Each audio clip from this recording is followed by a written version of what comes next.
Good morning. Mesdames et messieurs, bonjour. Mon nom est Annabelle Gonzalez et j'ai la joie d'être la modératrice de cette séance de travail sur un sujet qui tombe à point nommé, les politiques inclusives, garantir des retombées pour le développement, notamment par une utilisation plus efficace du traitement spécial et différencié. Cette thématique est particulièrement opportune à l'ère de l'accord qui vient d'être conclu sur les dispositions relatives au TSD. Évidemment, c'est une thématique qui est extrêmement pertinente pour beaucoup, voire tous les membres de cette organisation. Nous avons une tribune éminente aujourd'hui qui va amener différentes perspectives sur le commerce et le développement par le prisme du commerce numérique, l'exportation des denrées alimentaires, le textile, etc. Je vous présente la tribune. Je commence par ma droite, son Excellence Onej Warand, ministre du Tourisme, de l'Industrie et du Commerce du Guyana. Nous avons également parmi nous l'ambassadeur ambassadeur Doris Uzoka-Anit, qui est ministre de l'Industrie, du Commerce et de l'Investissement du Nigeria. Nous avons également parmi nous Hector Marroquín, vice-ministre de l'Intégration et du Commerce extérieur du Guatemala.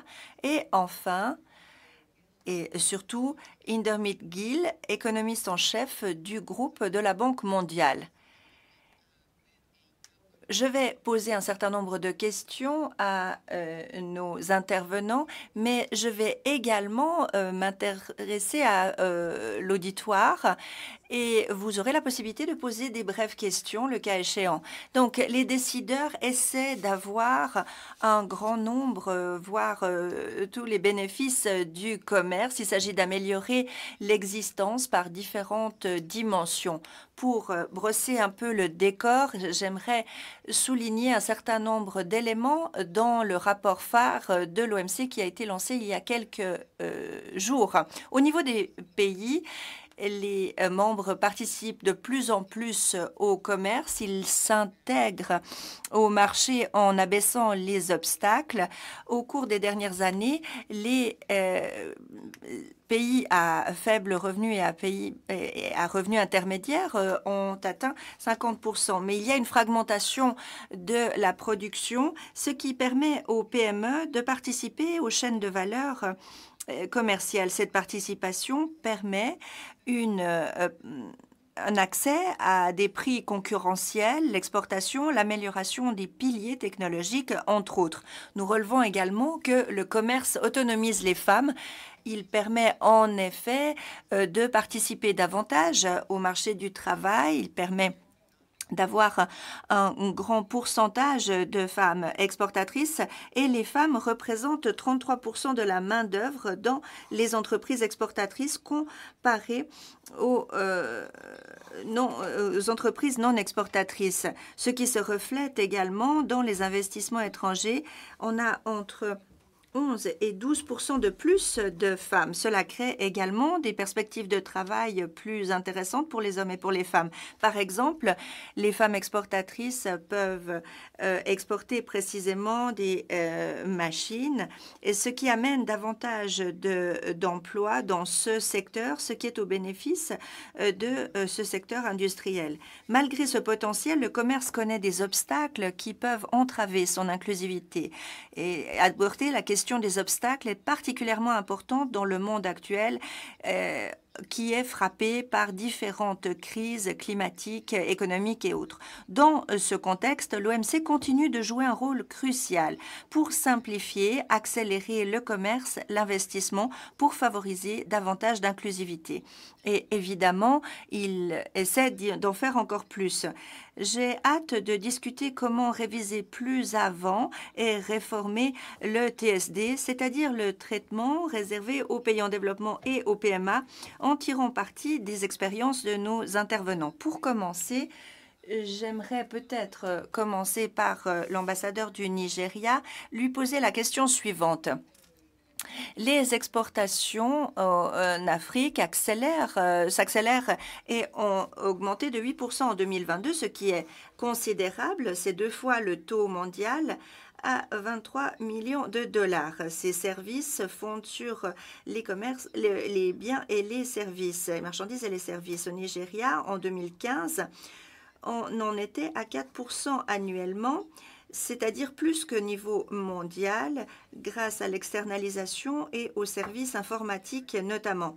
Et les plateformes de commerce électronique au Nigeria et en Afrique de façon générale créent beaucoup de possibilités pour les femmes, les PME et les jeunes. C'est évidemment, ce n'est pas un hasard parce que le Nigeria a déployé beaucoup d'efforts pour favoriser le commerce électronique dans le cadre de sa croissance économique. Cela est le fruit de stratégies, une participation active aux négociations ici à l'OMC dans le commerce numérique et évidemment avec la nature régionale des accords régionaux en Afrique. J'aimerais vous poser la question suivante. Quels sont les principaux défis que les pays en développement comme le Nigeria connaissent et comment leur permettre de mieux bénéficier du commerce numérique et comment est-ce que les dispositions relatives au TSD sont des compléments aux initiatives régionales pour améliorer l'intégration du Nigeria dans l'économie globale? Thank you, the moderator. It is a practical. Merci, Madame le modérateur. C'est une réalité mondiale. Le commerce numérique arrive au centre de la scène. Et en partant de là, dans la plupart des forums, mais tout particulièrement à l'OMC, les membres essaient de faire avancer le travail sur le commerce numérique. Parce qu'avec le commerce numérique, bien entendu, la communauté mondiale et la communauté professionnelle en général peut tirer plus de bénéfices. Partant de cela, toujours, la Nigeria a décidé de voir le commerce électronique comme une opportunité. Nous sommes un des membres qui a adhéré à l'initiative sur le commerce électronique. Pour le commerce numérique, donc pour que les pays en développement puissent vraiment tirer bénéfice de ce commerce électronique, pour pouvoir se développer à la même vitesse que leurs homologues dans le monde développé, il faut qu'il y ait à disposition certains facteurs. Et ces facteurs sont la cause du retard que l'on a dans les pays développés, en développement, à bénéficier des activités commerciales et commerce électronique. Un des facteurs, donc, c'est l'écart énorme dans la connectivité et les infrastructures. Il est évident que les pays en développement, et tout particulièrement l'Afrique et le Nigeria, rencontrent cette difficulté d'infrastructure, de technologie, qui nous empêche de pleinement nous saisir des avantages du commerce numérique. Le manque de programmes de transfert de technologie et d'accès aux nouvelles technologies pose aussi problème. Au Nigeria, nous avons une politique en place qui vise à tirer bénéfice du commerce numérique. Mais le transfert de technologie que nous demandons depuis très longtemps, nous, Nigeria et autres pays en développement, on a besoin de ce transfert de technologie vers des pays tels que le nôtre pour nous permettre de nous saisir de ces avantages et bénéfices et pour pouvoir nous développer au même rythme que nos homologues.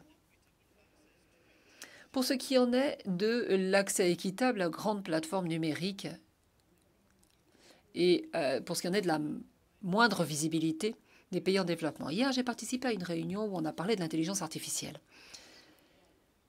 Et nous avons beaucoup parlé, et ce qui est ressorti, c'est que c'est une très bonne initiative, mais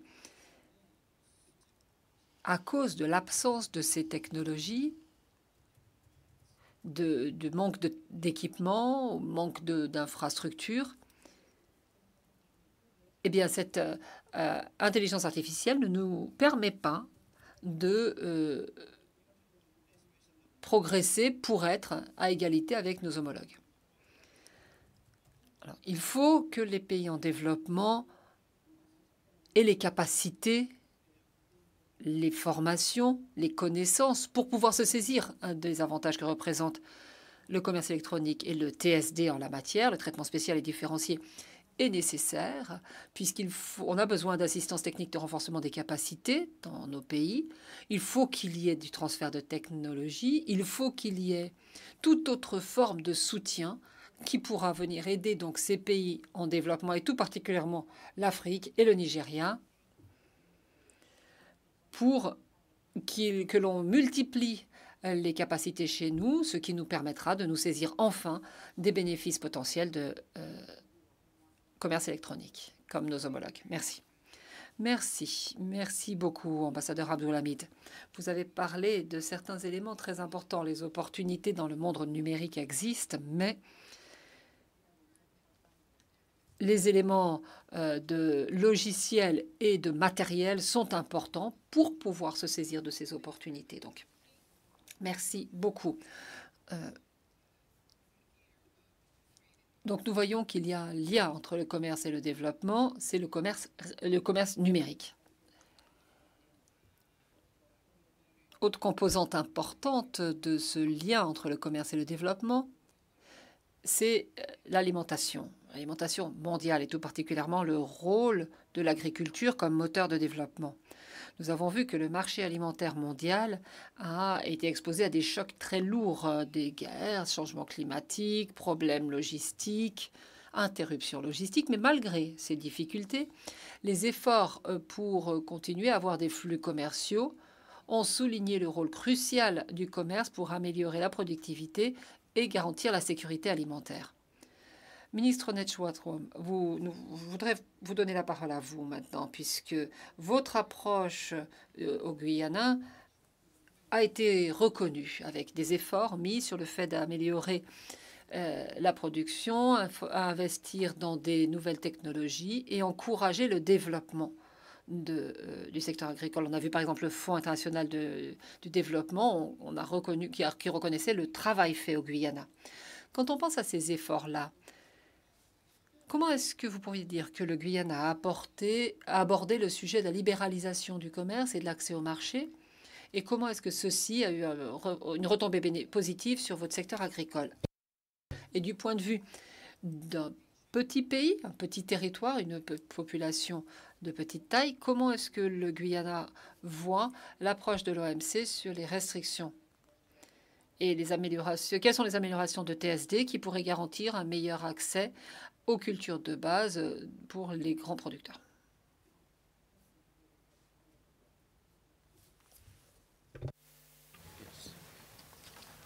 Thank you, Madam Moderator.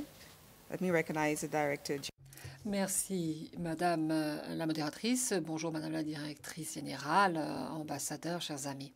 En tant que membre fondateur très fier, nous tenons à féliciter l'OMC à l'occasion de son 30e anniversaire. Nous sommes très heureux de pouvoir continuer à travailler avec cette auguste organisation pour les 30 ans à venir et au-delà. Le Guyana réaffirme son soutien sans relâche à l'OMC pour encourager les marchés ouverts, faire la promotion d'un commerce juste, équitable et transparent. En accord avec cette vision, le Guyana a toujours adapté ses politiques pour faire valoir ses principes en garantissant que le commerce reste un moteur de valeur pour la croissance économique et le développement. Pour savoir comment le Guyana a abordé la libéralisation du commerce et les accès au marché et comment ceci a porté des fruits pour son secteur agricole. Par la libéralisation du marché et les marchés ouverts, le Guyana a débloqué des vraies possibilités pour son secteur agricole. En développement, l'accès à des marchés divers, tout particulièrement dans les Caraïbes, l'Amérique du Nord et l'Europe, nous avons positionné nos produits agricoles sur la scène mondiale. Nos lois de 2023, mises en œuvre par le Bureau d'investissement du Guyana, est venu renforcer cette stratégie en favorisant un environnement porteur qui attire des investissements directs étrangers vers le secteur agricole. Ceci a permis de développer le potentiel de croissance du secteur, a permis d'accroître l'entrée de capitaux, de nouvelles technologies et de pratiques durables. Globalement, notre approche a généré de la croissance, a amélioré la concurrentialité, a encouragé l'innovation, créé des opportunités d'emploi et fait la promotion de la durabilité dans le secteur de l'agriculture. Ce qui fait que cela est devenu un des piliers de l'économie du Guyana.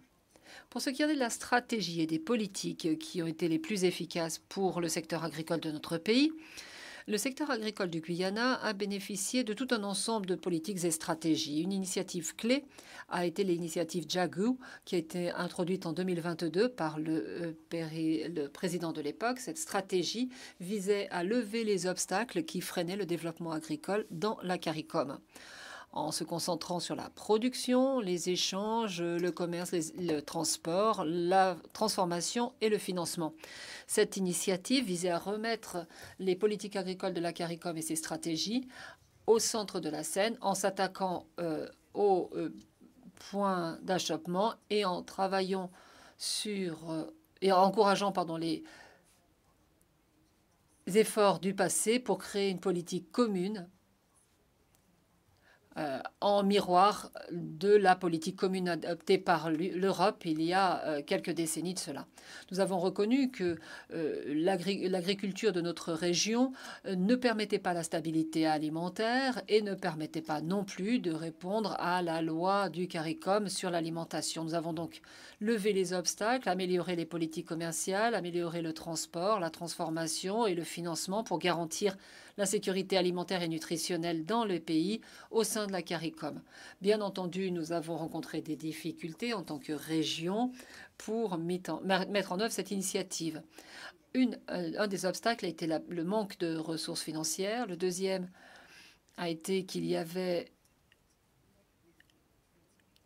un autre obstacle a été le même que celui que rencontrent tous les gouvernements lorsqu'ils essaient de changer la donne. Mais malgré tout cela, nous avons vu des vrais effets positifs. Nous avons vu une croissance de la production du riz, par exemple. En 2010, notre production annuelle de riz était 250 000 tonnes par an. Le Guyana devrait produire plus de 700 000 tonnes de riz cette année. Ces progrès sont la conséquence de l'investissement, de la recherche, du développement, de l'innovation, y compris un nouveau laboratoire qui a produit 60 nouvelles semences au cours des dernières années. Nous avons aussi investi dans d'autres technologies agricoles tels que des laboratoires pour les cultures in vitro, des tests des terroirs et sols, etc. En s'appuyant sur cette initiative, nous avons lancé une initiative 2025-2028 qui fixe un objectif ambitieux, réduire la facture d'importation alimentaire de 25% d'ici 2025.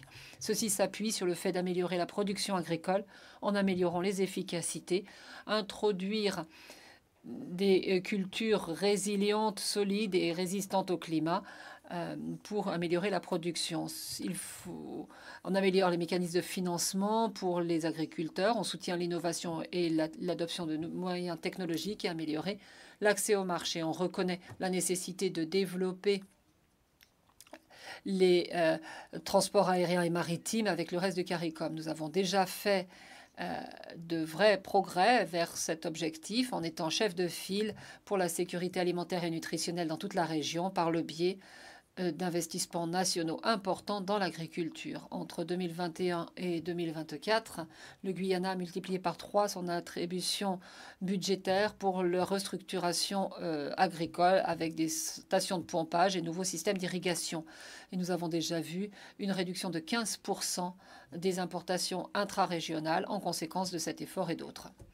Malgré nos progrès, nous continuons de rencontrer des difficultés, les changements climatiques non prévisibles, des nombreux fléaux, des parasites qui apparaissent. Donc il faut qu'on continue à adapter nos stratégies, à les renforcer. Mais pour répondre à tout cela, nous avons fait des vrais progrès en introduisant de nouvelles cultures résilientes au climat et en mettant en œuvre des infrastructures qui tiennent bon face au changement climatique. De plus, la politique agricole du Guyana met l'accent sur une participation globale aux activités agricoles. Ceci est recherché par nos efforts, par le biais de nos efforts pour employer des jeunes et des femmes dans ce secteur. Nous encourageons les jeunes et les femmes à tirer profit de nos investissements dans les secteurs non agricoles. Nous avons déjà amélioré les infrastructures en ce sens. La production de bétail durable est une priorité soutenue par les progrès, la recherche. Ces efforts ont fait que l'on a pu améliorer la production de bœuf et de volailles notamment et lancer des productions laitières de masse. Nous essayons de diversifier notre production agricole en commençant à produire du maïs, du soja, des pommes de terre et autres pour réduire notre facture d'importation et pour aider les pays du CARICOM à réduire leur dépendance des importations d'ici 2030. L'objectif est de mettre fin aux factures d'importation pour les aliments bétail en cultivant du soja et avec l'objectif de devenir un exportateur de soja d'ici 2027. Nous voulons continuer nos efforts pour améliorer la sécurité alimentaire, renforcer la résilience face au changement climatique et développer les efforts pour le secteur agricole. Nous voyons l'approche de l'OMC à imposer des restrictions sur les denrées alimentaires comme essentielle pour garantir la sécurité alimentaire et permettre des pratiques commerciales loyales. Nous soutenons les efforts pour entraver toute restriction indue qui mettrait en danger le commerce et notamment créerait des pénuries des chaînes d'approvisionnement, en particulier dans les pays en développement.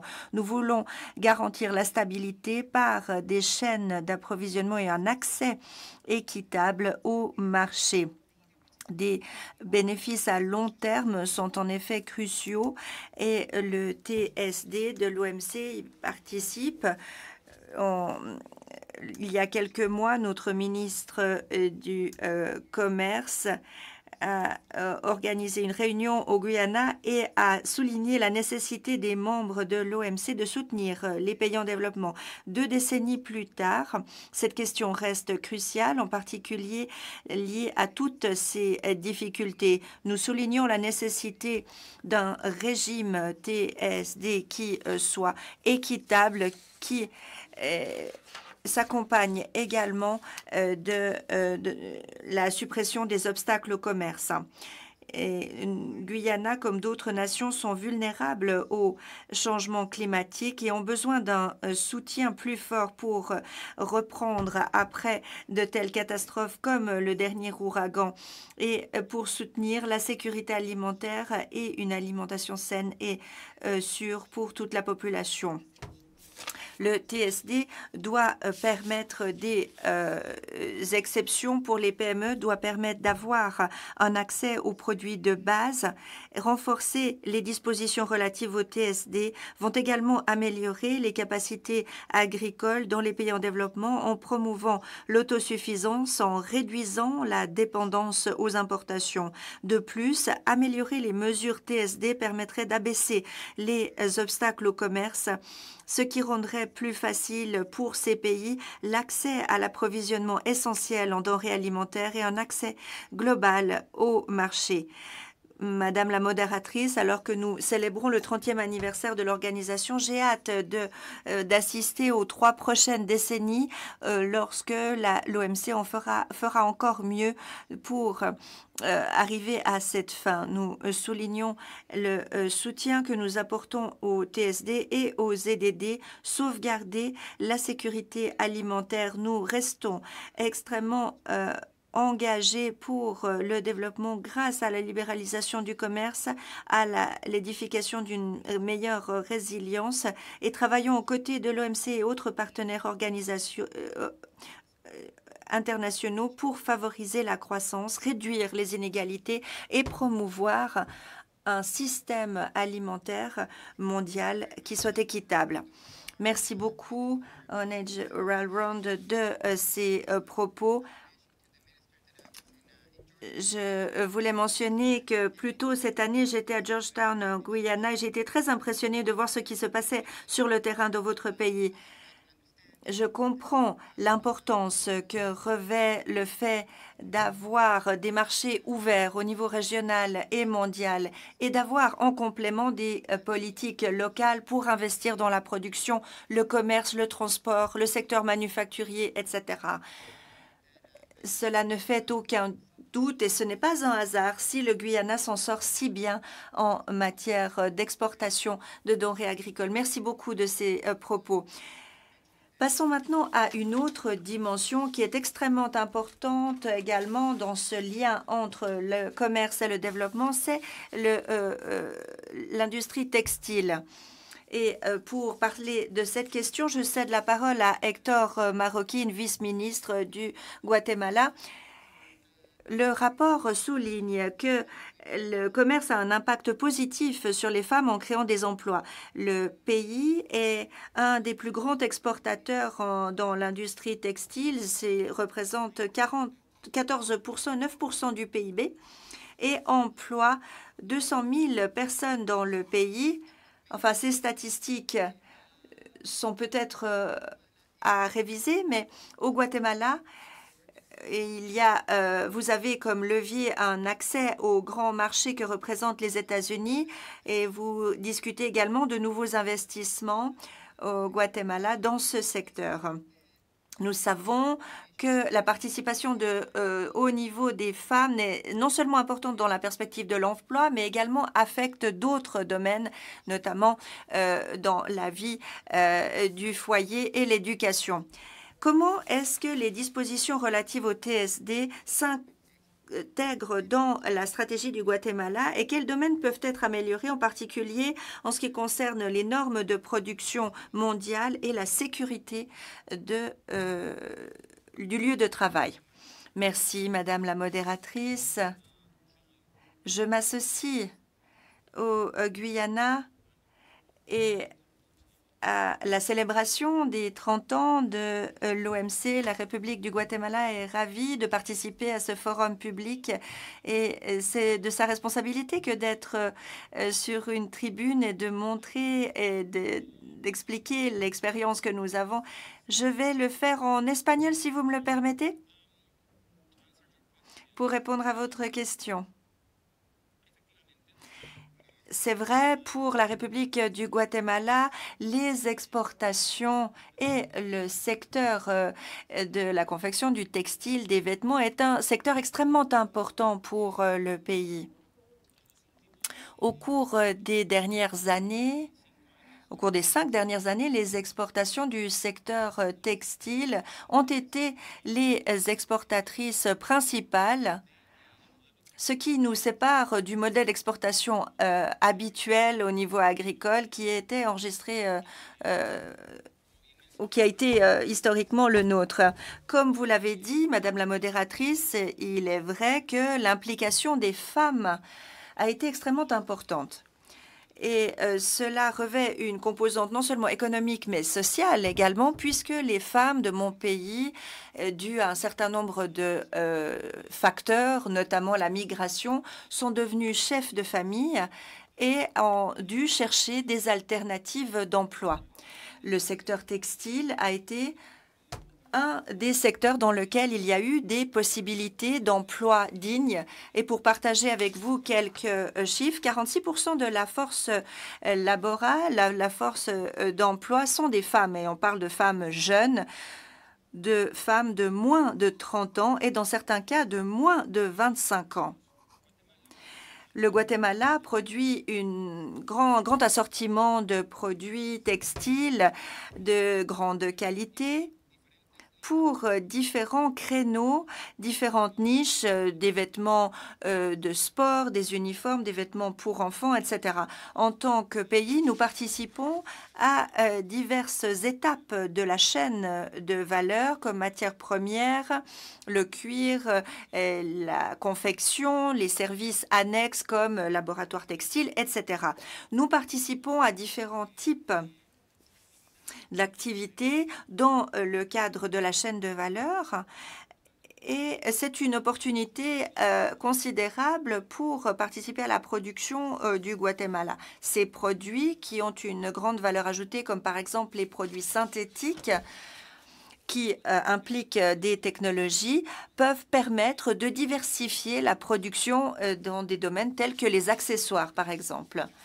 Et je reviens donc à la question: que peut apporter le traitement spécial et différencié à notre secteur? Nous voyons qu'il y a un certain nombre de mesures qui permettent d'augmenter les possibilités commerciales du pays. Et ce qui est très important pour des pays producteurs comme la République du Guatemala, l'assistance technique, de sorte que l'on aide les pays en développement à être en conformité avec les normes techniques notamment. En premier lieu, et c'est là où l'on peut souligner l'échange d'expériences entre les membres des différents comités qu'il y a ici à l'OMC, des possibilités de partager nos expériences avec d'autres membres et voir comment nous pouvons tirer parti de certaines de ces expériences dans nos pays respectifs. Cela nous aide également à pouvoir définir nos propres modèles qui, à leur tour, permettent de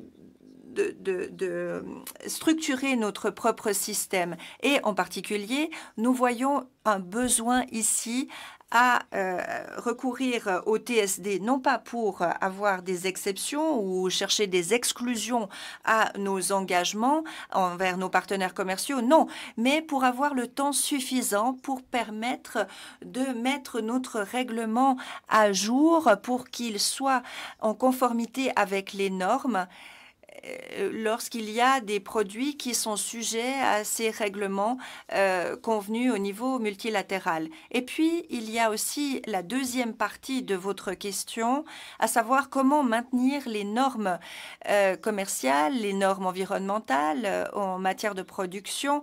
Nous savons tous que le respect, enfin, les normes sont dictées par différents organismes internationaux, mais peu à peu, ces normes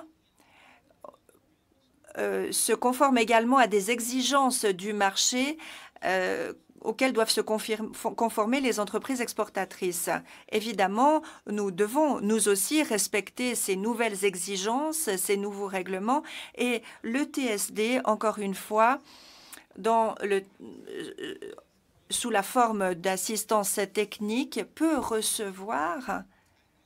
Enfin, le pays peut recevoir de l'aide et ainsi nous sommes à même de respecter ces exigences et ces nouvelles normes. Et ici, j'aimerais vraiment souligner cet aspect.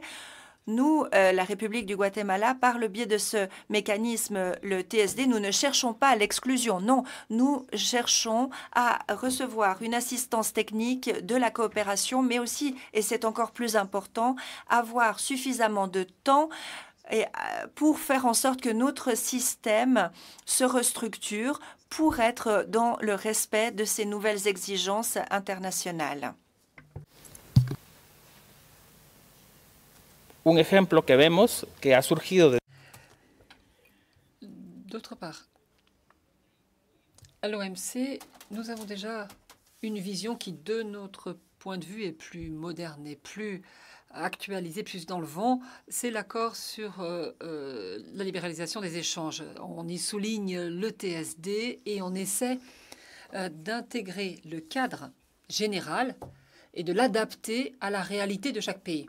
Et de notre point de vue, il s'agit là de la bonne approche qui, pour les petits pays, les pays en développement, est très utile, avec notamment à l'esprit le fait qu'il faut respecter les engagements que l'on a face à l'organisation multilatérale telle que l'OMC et les engagements que nous avons par rapport au commerce en général. Merci. Merci beaucoup, Hector. De nouveau, je trouve cela très impressionnant, tout ce qui a été vu dans le secteur du textile et des appareils et des vêtements au Guatemala. Et vous avez cité l'accord sur la facilitation des échanges comme un mécanisme pour mettre en œuvre le TSD par le biais de périodes de transition, d'assistance technique, de renforcement des capacités, adaptées spécifiquement à chaque pays, pour que chaque pays puisse ensuite être en position de mettre en œuvre ensuite, dans un second temps, les mesures qui sont reprises à disposition de cet accord de facilitation des échanges. Enfin, à vous, Intermit, la Banque mondiale vient de publier son rapport qui se concentre sur le sujet du piège des revenus intermédiaires. C'est un sujet qui vous tient à cœur puisque vous avez travaillé là-dessus et vous êtes peut-être même l'inventeur de ce concept du piège du revenu intermédiaire.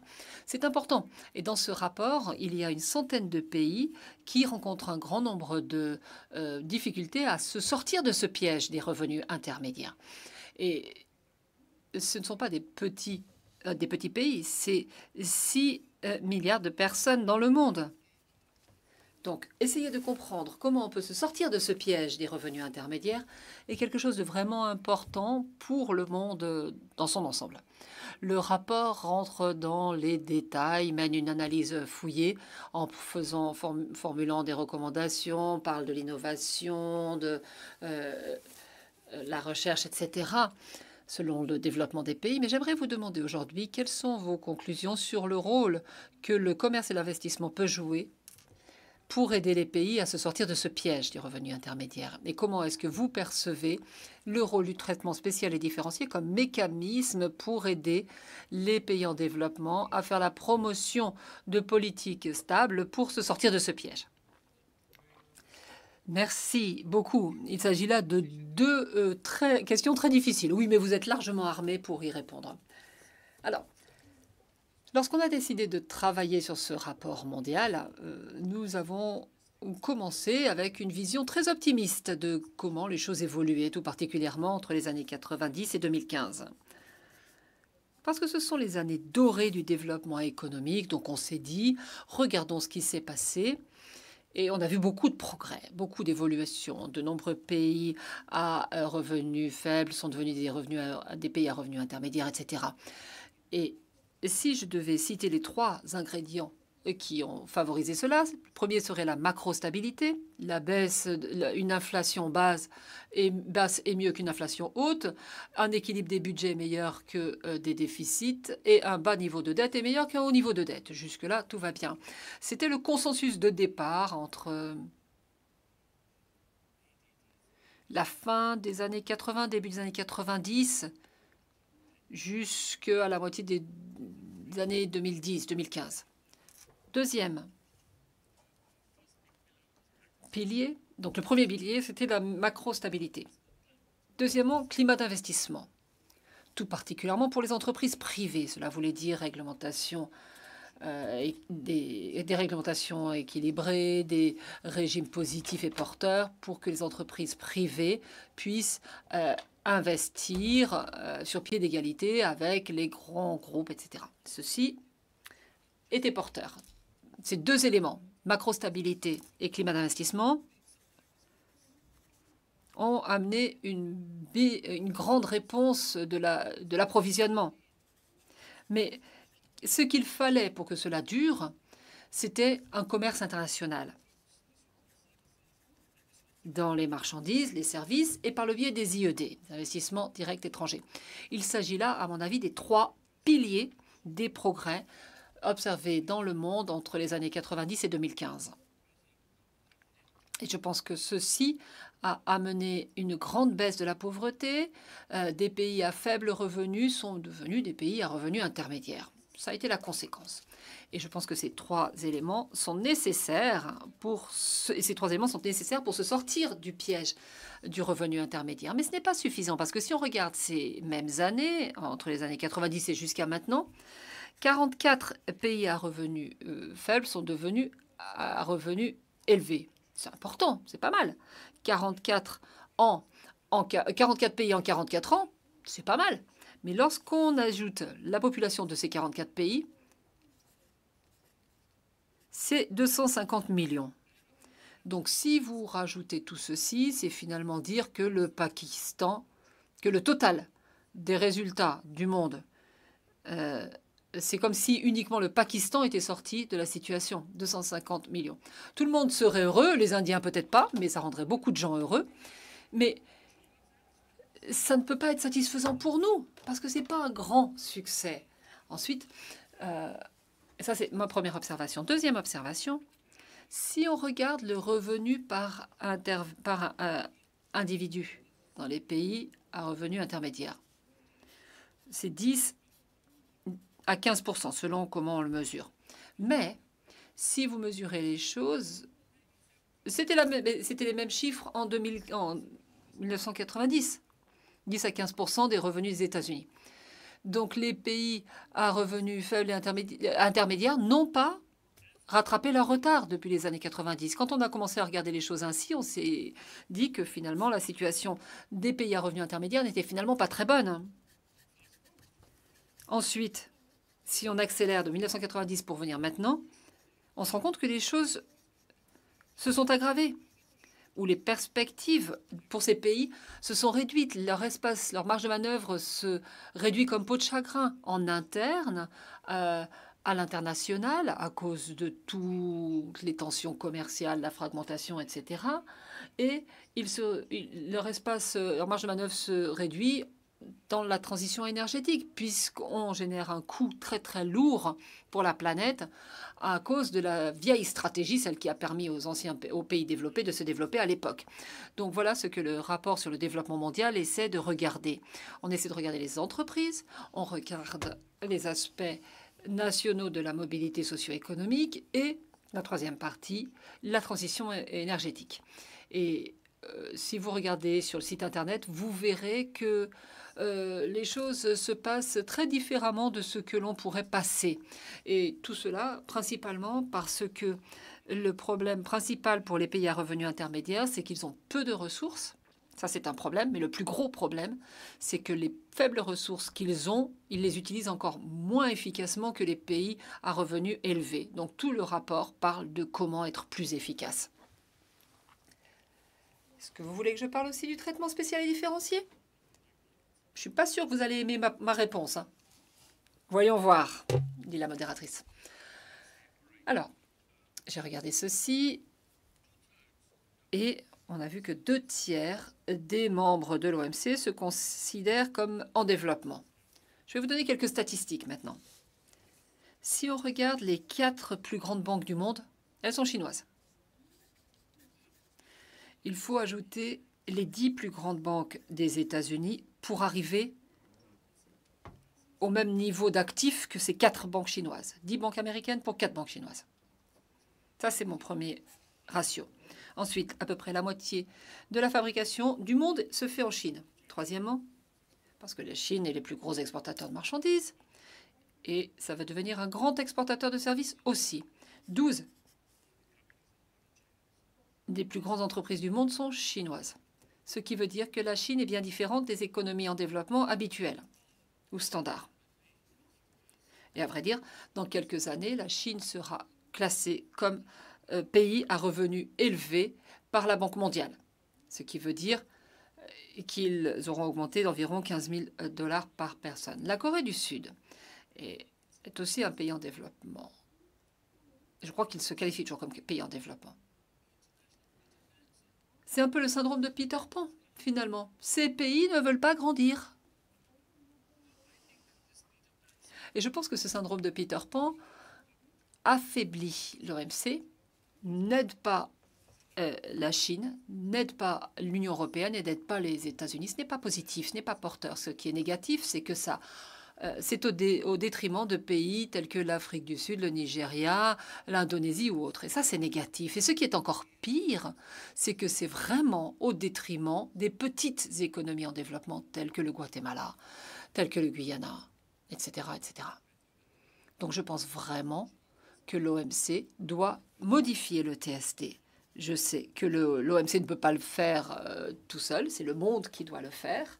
Et je crois qu'une façon de faire les choses serait d'avoir quelque chose un peu comme la classification de la Banque mondiale avec les pays à revenus faibles, intermédiaires, moyens, élevés.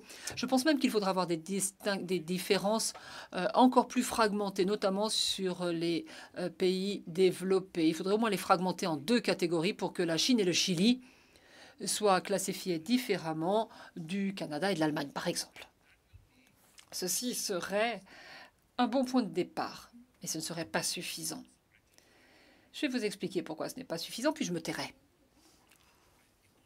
Ce ne sera pas suffisant parce que ceux qui ont dessiné l'économie mondiale de la post-Seconde Guerre mondiale savaient qu'une OMC solide avait besoin d'une Banque mondiale et d'un FMI solide. C'est la raison pour laquelle ce sont les 3 institutions de Bretton Woods. Et je ne sais pas pourquoi les personnes sont passées de 3 institutions Bretton Woods à 2, parce qu'il y en avait 3. Il y en a 3. Regardons donc le problème que l'on rencontre aujourd'hui. Et je vais juste vous donner un exemple. Et je vais utiliser la Chine de nouveau. Si vous regardez ce qui se passe avec le taux de change en Chine après l'entrée de la Chine dans l'OMC, c'est une très très bonne chose que la Chine soit dans l'OMC, hein. Mais que s'est-il passé après leur entrée dans l'OMC? Si on regarde ce qui s'est passé sur le taux de change, et je vais ici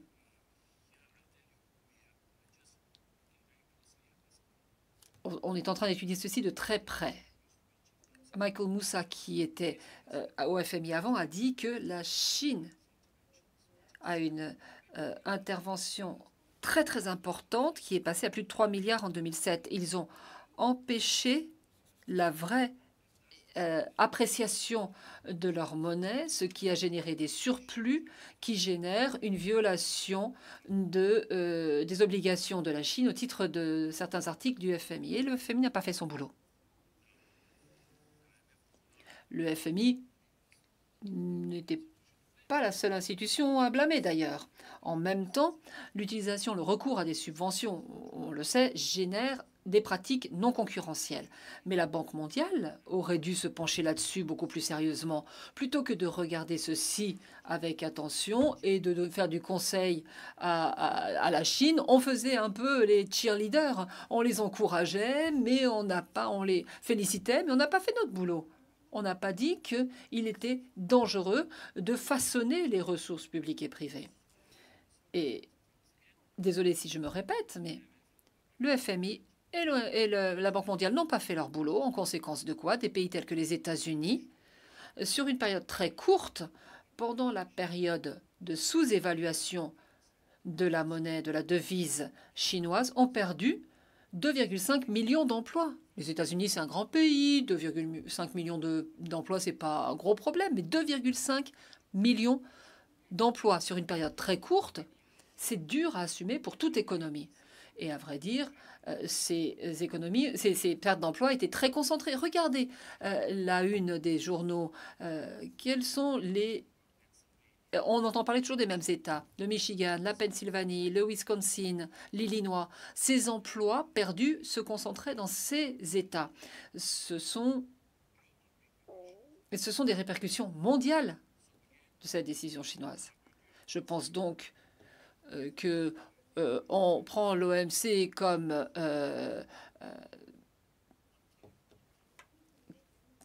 coupable facile, mais je pense que la responsabilité repose sur les 3 institutions. Moi, je suis assez contente de savoir que l'OMC ne porte qu'un tiers de la responsabilité. That's a fantastic. Oui, une contribution fantastique à la discussion. J'aimerais peut-être souligner 3 éléments. L'un, c'est qu'il y a une cohérence avec le principal message du rapport sur le développement de la Banque mondiale, qui ensuite a donné lieu également au rapport du développement, que les politiques nationales sont clés. Le développement, ce n'est pas suffisant. Deuxièmement, Et la question de Peter Pan, du syndrome de Peter Pan, je ne l'avais jamais entendu auparavant, mais ce que vous dites, c'est qu'il faut que Peter Pan grandisse, mais aussi laisser la place à d'autres, n'est-ce pas?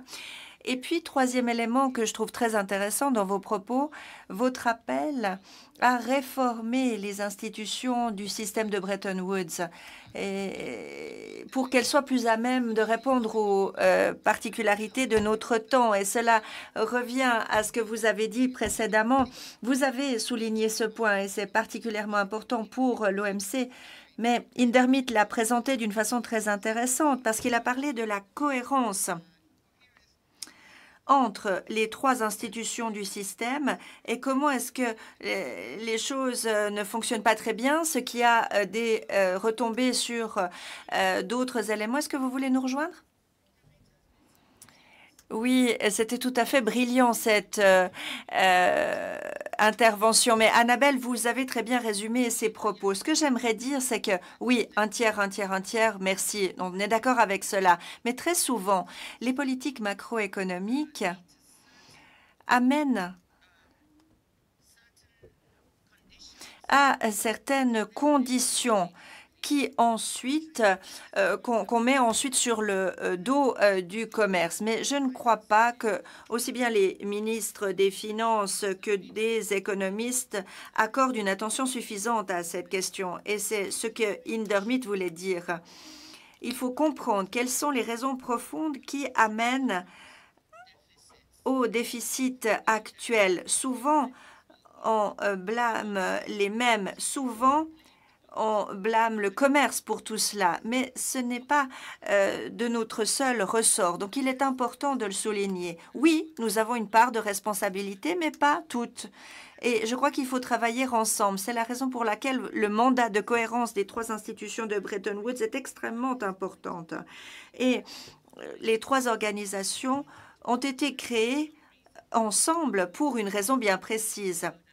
Le reste du monde a oublié que l'OMC est une institution de Bretton Woods et ne parle que de la Banque mondiale et de FMI, ce qui amène à cette déconnexion. Or, nous essayons de nous reconnecter, raison pour laquelle la Banque mondiale est ici, et j'en suis très reconnaissante, parce que nous servons ainsi le monde bien mieux si nous travaillons ensemble sur ces questions. Merci beaucoup. Et j'aimerais compléter en disant que lorsqu'il y a perte d'emploi, vous avez raison, nous avons besoin des gouvernements qui aient des politiques de marché de l'emploi actives. Et même au niveau macroéconomique, nous ne pouvons pas résoudre ces questions. Deuxièmement, il faut également se pencher sur le secteur des services, où d'autres types d'emplois liés aux services ont été, et j'insiste, j'adore ce débat. Merci, Madame la DG. Je crois qu'il y a beaucoup de hochements de tête dans l'auditoire et peut-être que vous voulez, vous aussi, poser des questions. Mais avant, je me tourne vers les intervenants. Ah oui, je vois dans l'auditoire beaucoup de questions. Commençons ici, 1, 2 et 3 questions. Et ensuite, nous ferons une deuxième série de questions. Merci de vous présenter. Alevmind de l'initiative One Goal pour la gouvernance. J'ai la question suivante. Y a-t-il un processus par lequel les retombées de la numérisation sur la géopolitique en lien avec le commerce est discuté ou pourrait être discuté? Parce qu'il y a deux aspects à cela. D'une part, le processus de numérisation qui change le cadre opérationnel. On se trouve dans une situation qui va changer les conflits potentiels futurs. Et puis, deuxièmement, vous avez mentionné l'IA. L'IA a une incidence particulière puisqu'elle augmente les nécessités d'activités extractives. Or, cela augmente le potentiel de conflit, donc on se retrouve dans un cercle vicieux. Oui, autre question? Merci beaucoup. Mon nom est William Banerjee. J'aimerais revenir sur ce qui a été dit par Indermit. L'effet sur le secteur des pays en développement se fait sentir depuis les années 2000, mais les raisons profondes sont beaucoup plus récentes. Donc, n'y a-t-il pas un biais ici? Pourquoi est-ce que les organisations de Bretton Woods ne se réveillent que quand les pays industrialisés sont impactés, alors que quand ce sont seulement les pays en développement, on reste endormi? Merci, très bonne question. Et puis, autre question encore, de l'autre côté de la salle. Merci. Mon nom est Emmanuel Ochendo, du Kenya Think Tank. Ma question est la suivante. En tant qu'analyste des politiques du monde entier, que font les analystes quand nous voyons que certains pays, qu'ils soient grands ou petits, mais surtout les grands suivent des politiques budgétaires qui sont fâcheuses? Peut-être que les effets seront cloisonnés, mais nous parlons de l'intérêt mondial et du bien-être mondial. Pouvons-nous être plus agressifs et exercer une pression de la même façon que les autres, les Nations unies, exercent une pression quand des droits humains sont violés? Ne pouvons-nous pas le faire? Nous avons une responsabilité ici également, n'est-ce pas? Oui, merci beaucoup. Les questions sont difficiles, n'est-ce pas? J'aimerais commencer peut-être par quelqu'un, peut-être à ma droite. Est-ce que quelqu'un souhaite répondre à une question? La question du lien entre la géopolitique et la numérisation. Est-ce que vous voulez plutôt aborder la question de savoir du biais institutionnel dans le système de Bretton Woods? Et Indermit, peut-être vous pourrez répondre à cette question. Comment faire en sorte que les pays soient plus efficaces dans leur politique? Alors, je crois que c'est une bonne question. L'observation que j'ai pu faire lorsque j'ai quitté la Banque mondiale quand j'ai rejoint la Banque mondiale après avoir enseigné, la Banque mondiale s'en sort bien pendant les crises. Par exemple, moi je suis revenue alors que en pleine Covid et pendant les années et en 2008, pendant la crise économique, parce qu'il y avait un sentiment d'urgence à l'époque et on a utilisé les bons leviers rapidement. Mais l'autre pensée que j'ai eue, c'est le sentiment d'urgence ou le sentiment qu'il y a une crise pour la Banque mondiale et le FMI, eh bien, se fait plus sentir quand la crise a lieu aux États-Unis. Donc, c'est vraiment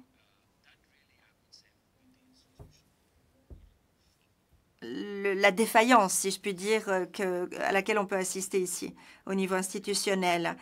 Mais étant donné que je viens d'un pays à revenu intermédiaire, où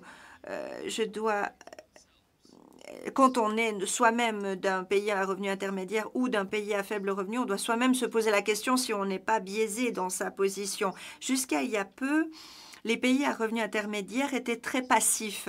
Je ne sais pas si c'est ce que vous avez aussi expérimenté, mais je trouve qu'ils étaient très passifs. Ils avaient tendance à attendre à ce que les pays industrialisés prennent le lead sur certaines questions. Et quand ils se sont enfin décidés à agir, on a dit, mais je n'aime pas cette Banque mondiale. Mais vous êtes membre de la Banque mondiale et vous allez devenir des membres de plus en plus importants de cette Banque mondiale, puisqu'il y a participation au flux financier. Vous allez devenir de plus en plus important. Donc, il faut plutôt voir comment est-ce qu'on peut exercer sa voix au sein de l'organisation plutôt que d'essayer d'en sortir. Mais maintenant, le temps est venu de faire entendre votre voix. Donc, si c'est entre les mains du gouvernement de l'Inde ou du gouvernement de... Et moi-même, je pourrais le ventiler en plusieurs... en le séparer en plusieurs étapes au sein de l'institution. Mais je suis d'accord avec ce que vous dites.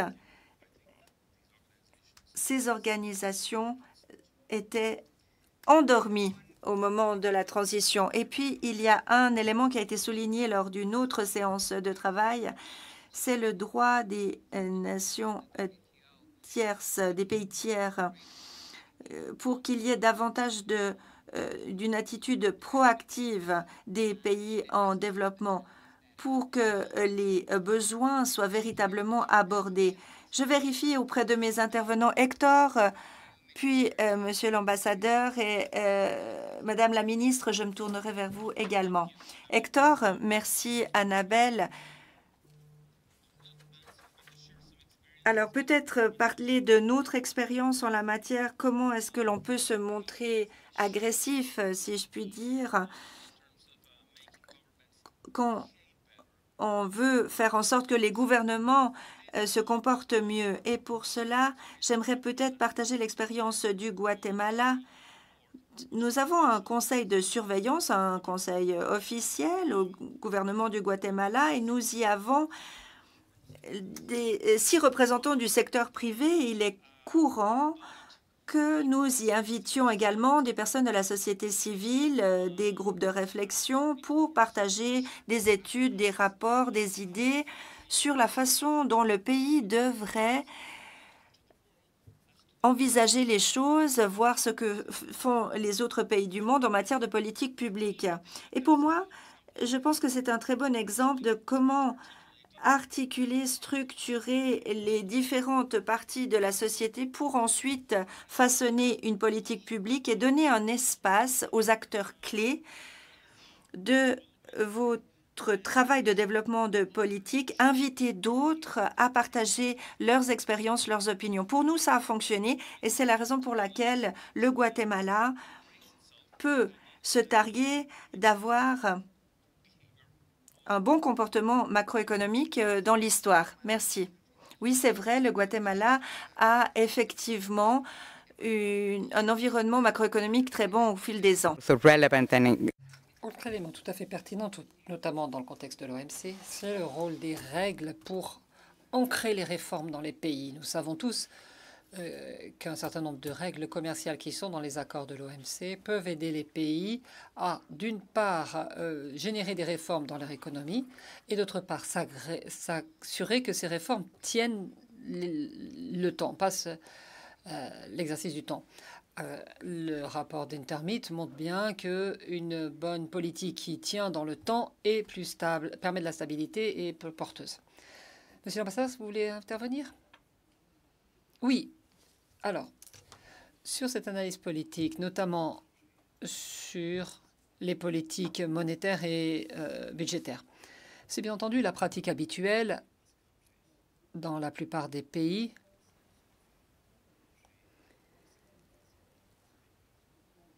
que pour mettre en place une politique monétaire et fiscale, il faut avoir une large consultation.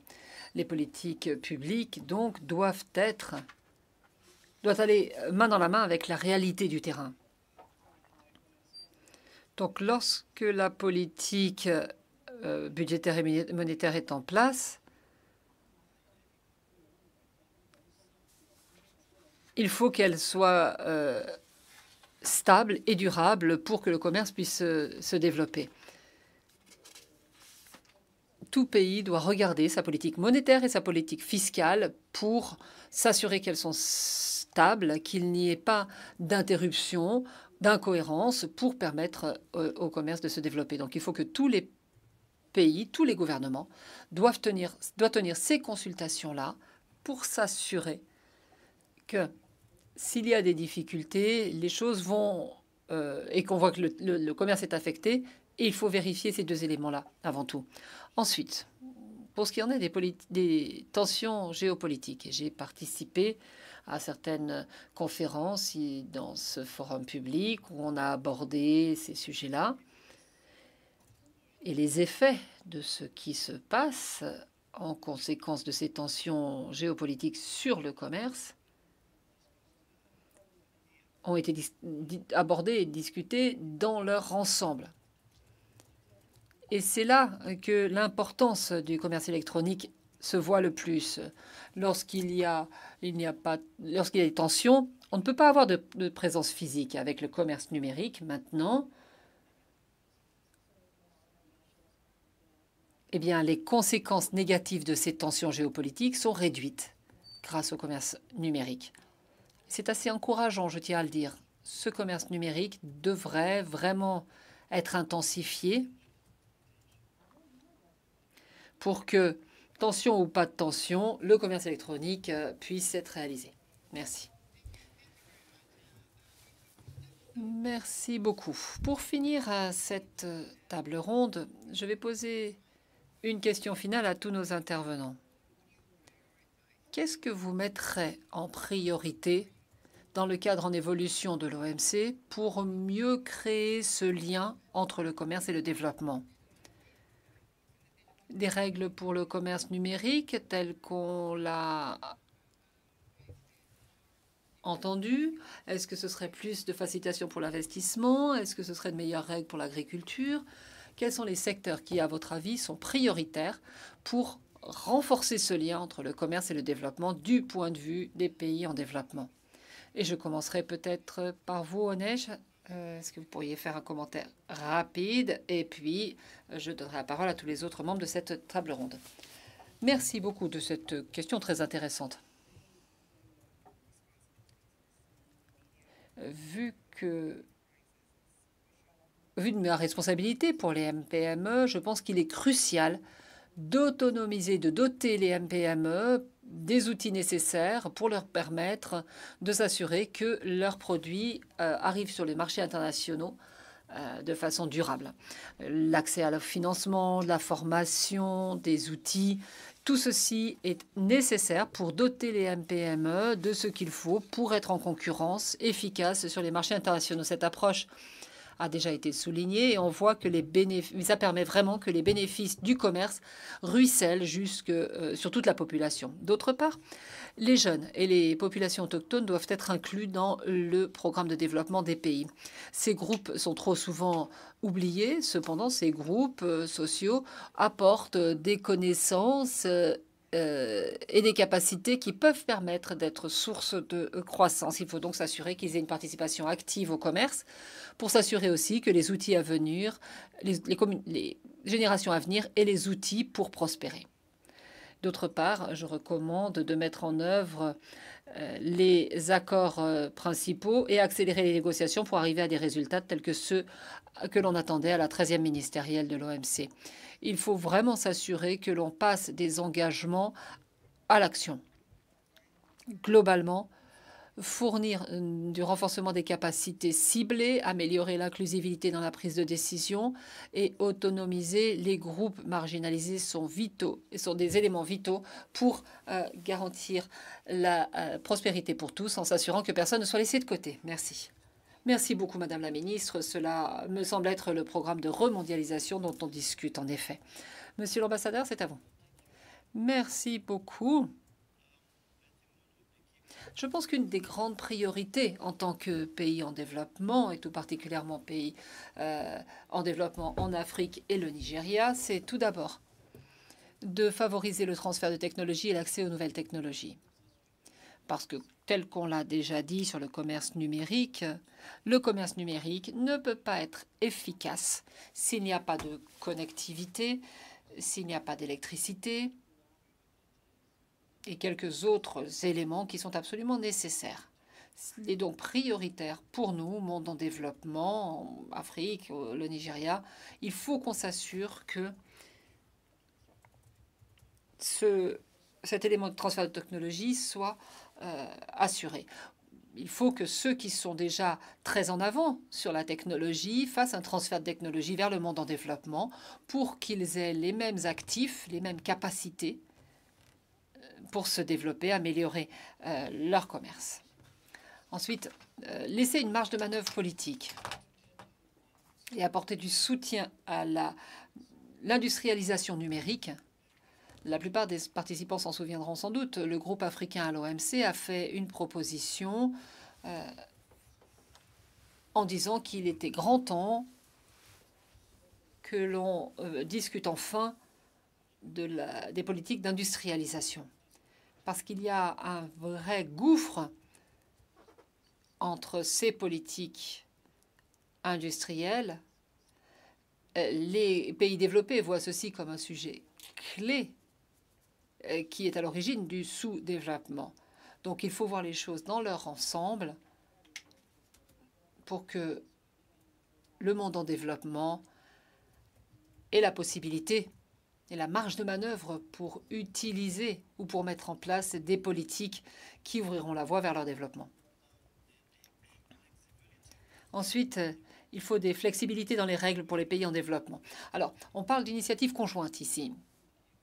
Le commerce électronique, la facilitation d'investissement pour le développement, les MPME et bien entendu la réglementation interne sur les services. Dans tous ces domaines, on dit que les pays en développement devraient pouvoir avoir des flexibilités afin de s'adapter à leur situation propre et spécifique, répondre à leurs propres intérêts pour faire les choses en vertu de leur niveau de développement.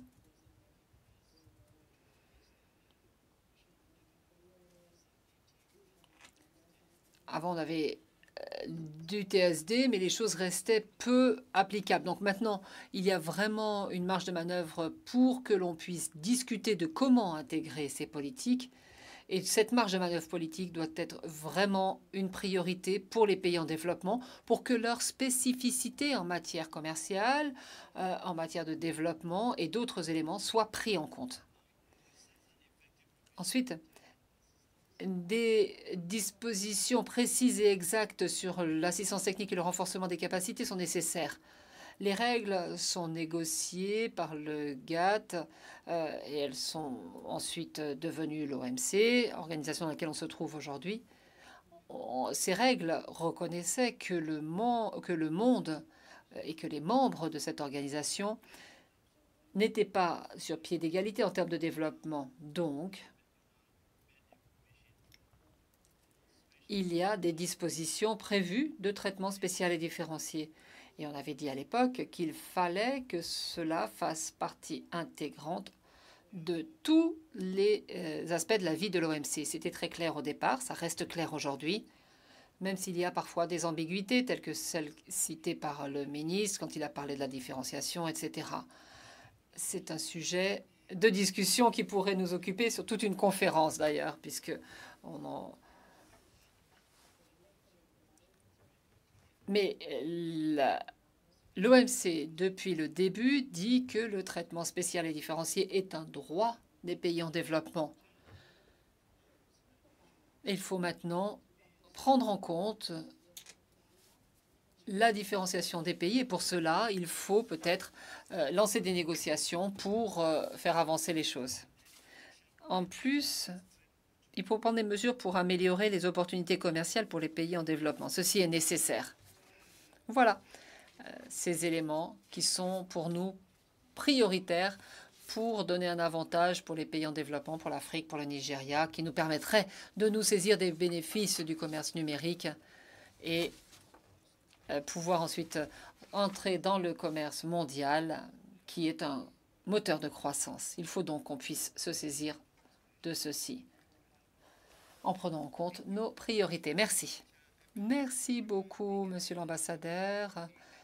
Je vous avais cité la fracture numérique et je tiens à dire que à 13h30 dans l'Atrium, nous avons une table ronde avec la Banque régionale de développement, la Banque interaméricaine, la Banque africaine, la Banque mondiale, etc., pour discuter de comment ces banques peuvent soutenir le développement des infrastructures, le développement des capacités pour que les pays en développement puissent utiliser les bénéfices et recueillir les bénéfices du commerce électronique. C'est une petite parenthèse. Hector, c'est à vous. Merci Annabelle. Je vais essayer d'être bref et droit au but. Je pense vraiment qu'il y a trois éléments, une assistance technique ciblée, un renforcement des capacités ciblées, l'accès au financement et la possibilité d'avoir accès à de nouvelles technologies et d'avoir la possibilité de développer nos propres technologies qui pourraient être plus adaptées à nos propres besoins. Voilà, je m'en tiendrai à ça. Merci. Merci beaucoup. Ça a été bref et clair. Intermit, c'est à vous d'avoir le dernier mot.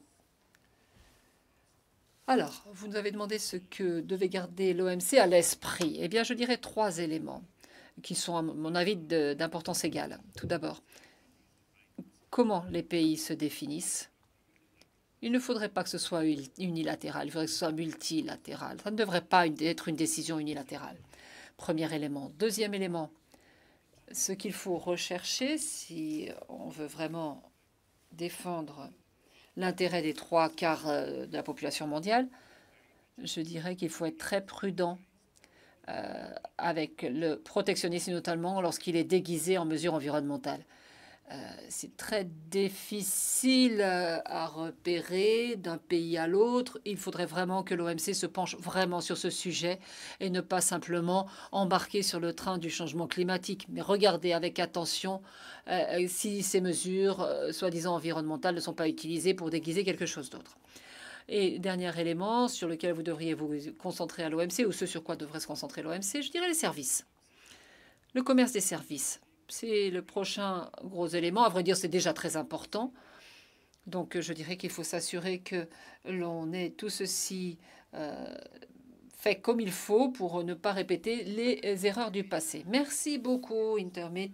Je ne prétendrai pas essayer de résumer tous les bons éléments qu'on a entendus aujourd'hui. Je conclurai juste en vous demandant de remercier avec moi tous nos intervenants en les applaudissant.